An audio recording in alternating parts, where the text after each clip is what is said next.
Welcome back नाज़रीन। Doctor Miftah Ismail साहब हमारे साथ मौजूद हैं। अच्छा, जब से इंडिया पाकिस्तान कॉन्फ्लिक्ट वाला मामला हुआ, डोनाल्ड ट्रंप ने सीज फायर करवाया और 16-17 बार उन्होंने ये बात दोहराई कि मैंने किरदार अदा किया, लेकिन इंडिया उसे डिनाई करता है।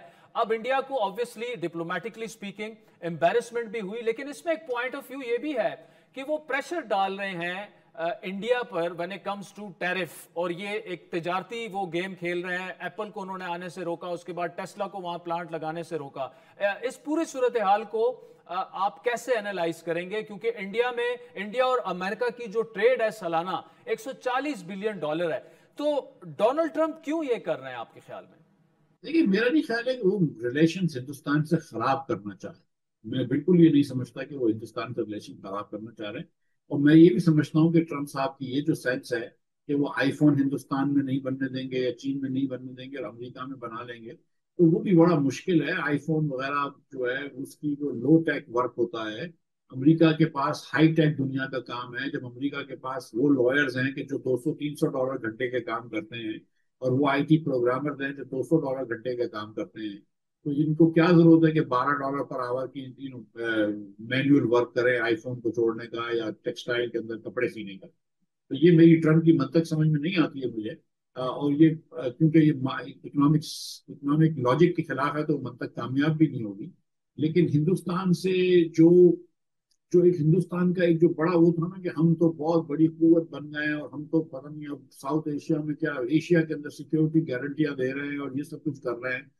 तो यार दुनिया बोलती है कि भाई तुम 200 किलोमीटर तो पाकिस्तान के करीब जा नहीं सकते हो। मतलब हिंदुस्तान ने 3 दिन जंग के दौरान जो है वो अपने जहाज हमारे बॉर्डर से 200 किलोमीटर तक दूर ही रखते थे कि जैसे ही इधर आएंगे वो ठक करके गिरा देगा पाकिस्तानी। तो बोले यार अभी तुम थोड़ा सा मतलब हौले हाथ रख कर हल्का बात कर। तो हिंदुस्तान की सुक्की हुई है। उसके बाद देखिए हिंदुस्तान ने जो कनाडा में बंदा मारा है, सिख जो सिटीजन मारा है, जो कैनेडियन सिटीजन था।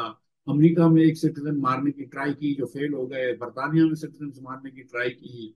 पाकिस्तान में कई लोग मारे। तो एक हिंदुस्तान इनको ये बात भी समझ में आई है कि हिंदुस्तान ये दिग्गज दुनिया में चीजें करा रहा है। और जो सबसे बड़ी चीज हुई है ना, वो ये हुई है कि ये जो पहलगाम का अटैक हुआ जिसके बाद हिंदुस्तान ने हम पे अटैक किया, हिंदुस्तान ने हर चीज दुनिया में दिखा दी मां सिवाय इसके कि एक पैसे का सबूत देता है कि पाकिस्तान इसमें कोई इन्वॉल्व था। और क्योंकि अल्लाह की मेहरबानी से पाकिस्तान इन्वॉल्व नहीं था और हिंदुस्तान के पास कोई चीज ही नहीं है देने के लिए, कोई पाकिस्तानी भी नहीं देख सके, तो वो दुनिया पे बिलीव नहीं कर रही है। यार दुनिया को ऐसा लग रहा है कि तुमको तो शौक था मारने का। फिर वो बात नहीं रहती है कि एक तो आपने बगैर किसी वजह के पाकिस्तान से जंग छेड़ी और फिर जीते भी नहीं। तो थोड़ी हिंदुस्तान की सुखी हुई है। बाकी ट्रंप हिंदुस्तान के खिलाफ नहीं है। मेरा नहीं ख्याल है कि वो उनसे कुछ खराब वो कर रहा है। लेकिन वो अपने ट्रंप का और हिंदुस्तान का और अमेरिका का एक थोड़ा सा इकोनॉमिक कंपटीशन है। अनफॉर्चुनेटली पाकिस्तान तो कंपटीशन में कहीं हिस्से में ही नहीं है ना। हम तो ना 3 में ना 13 में है। तो वो हिंदुस्तान की भी इकोनॉमी बड़ी हो गई है $4 ट्रिलियन की, तो थोड़ा सा कंपटीशन है, तो कम्पीट करते हैं तो एक दूसरे से वो किस्सा करते हैं।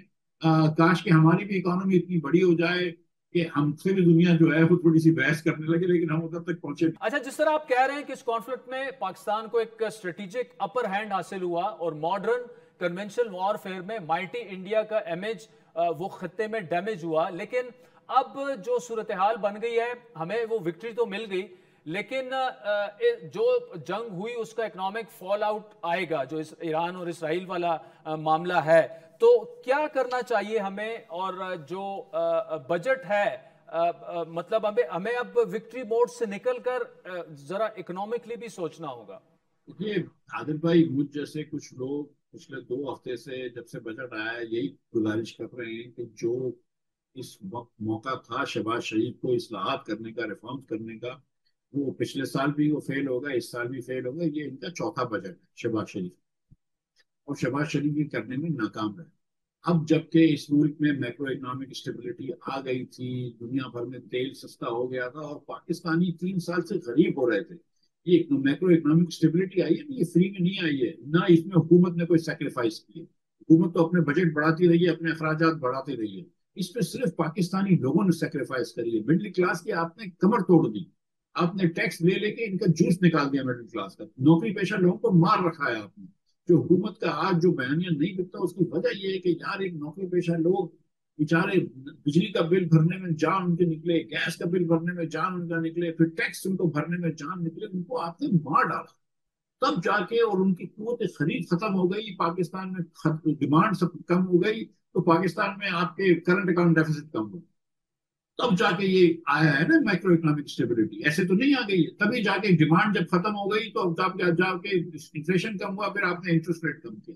یہ حکومت نے تو کسی دوران اپنی بوروئنگ بھی کم نہیں کی، حکومت نے تو اپنی ڈیٹ سروسنگ بھی کم نہیں کی، تو پرائیویٹ سیکٹر نے کی سب کچھ، تو ساری قربانیاں جب لوگوں نے دی تو اس بار تو ریفارم کرنا تھا نا، اس بار تو کچھ ریلیف دینا تھا نا لوگوں کو۔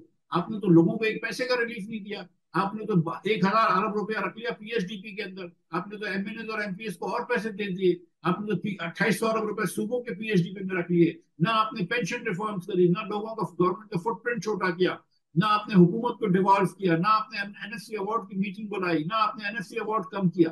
شہباز شریف نے اس وقت ملک کا وقت ضائع کیا، کہ ملک کے لوگوں کی قربانی ضائع کی۔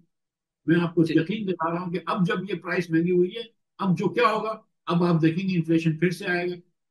ایک تو ویسے ہی لوگ مرے ہوئے ہیں، ریلیف آپ نے دی نہیں ہے، حکومت خرچے کر رہی ہے، لیکن یہ باز نہیں آئیں گے، میں آپ کو یقین دلا رہا ہوں کہ یہ باز نہیں آئیں گے، یہ نہیں ہو جائے گا کہ شہباز شریف صاحب ٹھیک ہو جائیں گے۔ یہ جو ان کی جو سوچ ہے، جس طرح یہ حکومت چلا رہے ہیں اسی طرح چلاتے رہیں گے، بس یار آج کا دن نکال لو پھر دیکھ لیں گے۔ اچھا سر، آخر میں کرپٹو کو قانونی شکل دینے کے بعد ایک کرپٹو کونسل بھی بن گئی ہے پاکستان میں، اس متعلق ابھی ٹیکس قوانین لاگو کرنا جو ہے وہ آپ کے خیال میں کتنا مشکل ہے، اور یہ انیشیٹو جو ہے یہ کتنا اہم ہے، کیسے دیکھتے ہیں آپ اس کو؟ کرپٹو میں جو سب سے زیادہ ضروری چیز ہے وہ احتیاط کی ہے۔ ابھی تو ہمارے ریگولیٹرز بھی کرپٹو کو نہیں سمجھتے، ہمارے پالیسی میکرز بھی کرپٹو کو نہیں سمجھتے۔ اسٹیٹ بینک نے اس وقت تک کرپٹو کی گائیڈ لائنز نہیں بنائی ہیں۔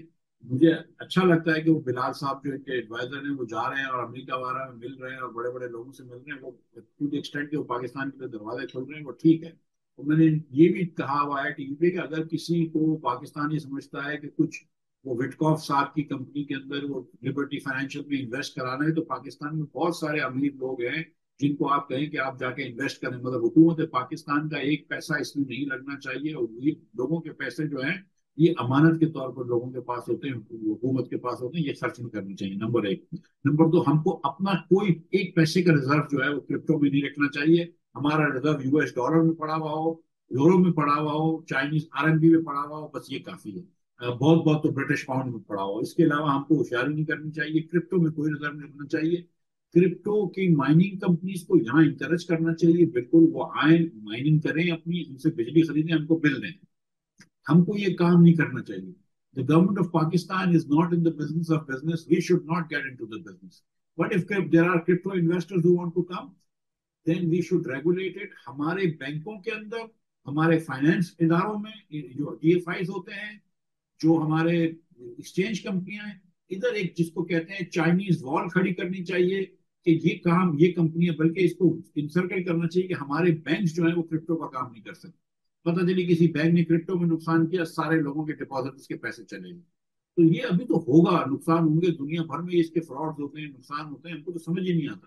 سو we really need to put a wall around Pakistani economy, and then اگر کوئی باہر کے لوگوں کو کرپٹو کرنا ہے تو ان کو ہم فیسیلیٹیٹ کر سکتے ہیں۔ ڈاکٹر مفتاح اسماعیل صاحب، thank you so much for joining us. ناظرین، آج کے پروگرام پر فیڈ بیک ضرور دیجیے گا، ہمارا ٹویٹر ہینڈل ہے @عادل شاہ زیب۔ اجازت دیجیے، خدا حافظ۔